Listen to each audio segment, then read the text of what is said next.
How many times have you opened up a file in Premiere Pro and the files are just unlinked, they're gone? You don't know where they are. You think Premiere Pro just ate them. You know, like, how many times have you opened up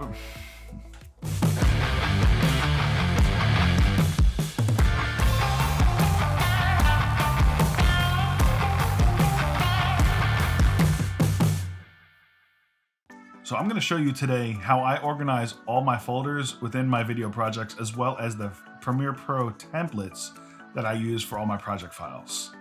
So let's get into it. You'll see over here, I have a video project file. Now they're all consecutively numbered 1, 2, 3, 4, 5, and 6. In the first folder, this is where I would put my After Effects, Audition, and Premiere Pro template files. So you'll see in here, this is where I put the template file for the project that I'm actually going to show you. So I'm going to scroll back. This is where I would put all my footage for all the cameras, and within each folder, so say there was a Sony camera, day 1, day 2, you get the idea. As well as audio and sound, this is where I would put my music, recorders for any recorded sound, whether it's recorders, Tascams, boom mics, everything. All those types of recordings would be in there. Sound effects, you get the picture, and voiceovers, obviously. So we're gonna hop over into assets, and this is where I put all the different types of things that I need, where they'd be motion graphics, your intros and outros to your YouTube content, backgrounds, funny clips. A few moments later. And this is the stock footage folder where I would put stock footage clips that I would download from, say, Storyblocks or something. You gotta stay organized with this stuff. We're gonna scroll back out, and in the photos folder, this is where I would put any camera photography that I would be taking on the same day as the video project. I put them all in here, and this is a completely separate video for going into Lightroom and how I do all that. But that's for another day. But this is where I would also put the thumbnails for the video project, right in this folder right here.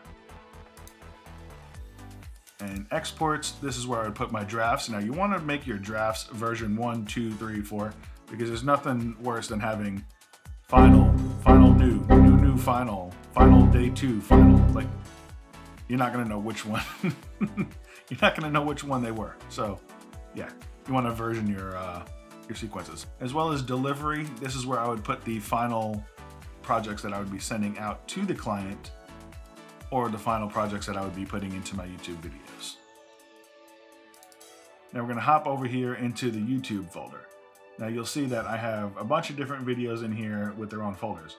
How I do that, I basically take this and I duplicate this, and I would say new video, awesome. So I basically take this, copy the folder, come in here into the Adobe project file that we copied over. So this works really well.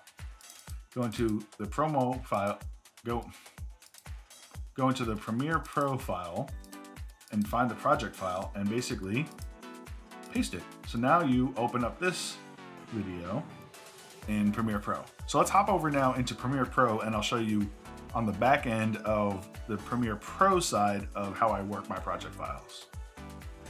All right, so here we are in Premiere Pro, and you'll see that I have everything numbered 1, 2, 3, 4, and 5.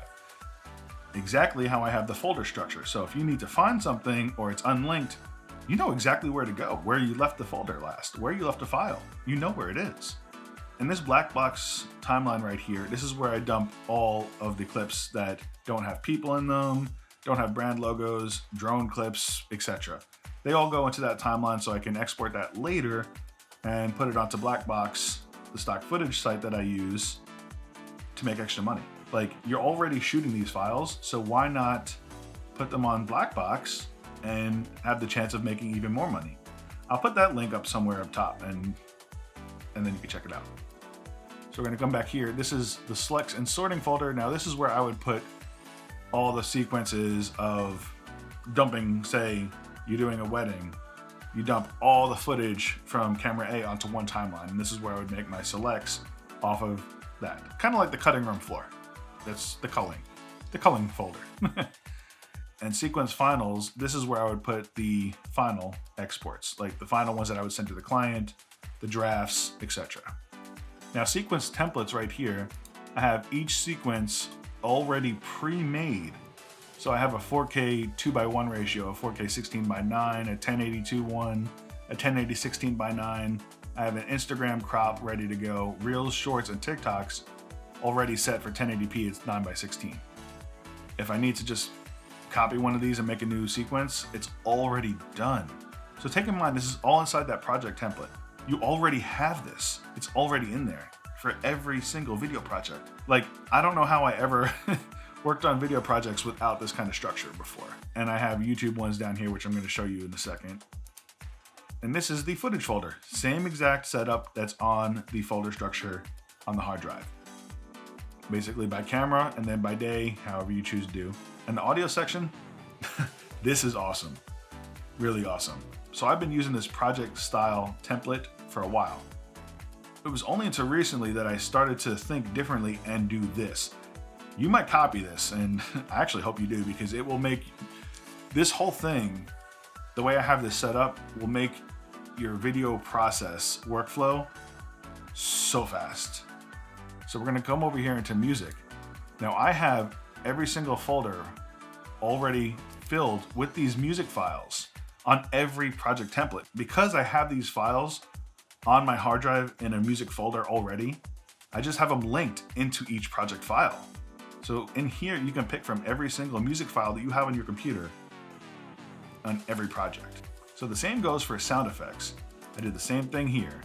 You open this up, now all the sound effects. So for instance, if I want to go into camera sounds, I have camera sounds, I have glitch sounds, I have hits, I have people sounds, crowds, punching sounds, record scratches, tech, like, you know, phone stuff and alarms and whatnot. A whole bunch of risers, as well as whooshes. Who doesn't love a good whoosh? And down here is where I'd have the assets folder. So I'd have my backgrounds that I have in here. In the effects, titles, and buttons area, I have light leaks, overlays, buttons, you know, little subscribe buttons is where you put those. Funny clips, like I said before, like a few moments later. And this is where I put my main intro and outro. See, now once it's done and it's on the actual computer, I link it into here. So now I just got to drag and drop it for each one. Or I can pre-make that sequence, which I'm going to show you as well. As well as motion graphics, this is where my screen recordings would go. Stock footage, see now all the stock footage is in here that I'm using for the project. As well as all the titles, all those essential graphic titles. And down here would be where the nests are, because you know you need to use nests, because you can't have a slow motion clip and then add an effect on top of it without nesting it, because you know, Premiere Pro. So I'm gonna hop down here into the 4K 2:1 timeline that I have. This is my default that I use for every YouTube video and every project that I'm working on. It's already set. I mute the first track because that has the camera audio and I just use it for a scratch track. Then I put the other track down here from the recorder, as well as the music down here, and I have my 3 layers of video. Now check this out. Now inside the YouTube one, in the YouTube sequence that I already have pre-made, look, it already has my intro and it already has the outro ready to go. Now, how awesome is this? Like, you could literally just take the file that you get from your camera and the microphone and literally just dump it into the folder structure, drag it into the Premiere Pro folder of the same name, drag right in here. With a few little clicks, you are ready to go. And I learned something else with the music for Premiere Pro. It's gonna speed your flow up even more. And I can't wait to give you that video. That one I'm working on as well. So this is basically the entire folder structure of how everything works. Basically, you just copy and paste this template that's inside the folder structure that's pre-made into a new project, and you just rename it. And then you have access to all of your music, all of your sound effects, all of your files, titles, buttons, everything you need in every single project. You'll never lose another file ever again. You won't have to worry about linking issues. I don't know why everybody's not doing this. And what's funny is this is the same type of structure that professionals use on Hollywood movie sets, because organization is key. You cannot work on one of these projects if you're not organized. I mean, you can, but you're cutting your legs out from underneath you because you're causing yourself to have so much more work than you actually have. Learn from these people, learn from me, learn from others. Anything that can make your workflow a lot faster can save you so much time. And time is money when it comes to content creation. I'm gonna link in the description where you can get this folder structure and this Premiere Pro template so you can use it on your own, in your own projects. But obviously if you're using Final Cut or DaVinci Resolve, you're gonna have to follow along and basically create this template for those programs because the Premiere Pro template's not gonna work in those softwares. So I hope you enjoyed this video. Hit that like button, subscribe if you're not already, and I will see you on the next video. Have a wonderful day. And I'll tell you, how many times have you opened up a video project and how many times have you opened up a Premiere Pro? How many times have you opened up a Premiere Pro? How many times have you opened up a Premiere Pro? Bleh, bleh, bleh. Oh my God, I forgot to hit the screen. I forgot to hit the screen record. How many times have you opened up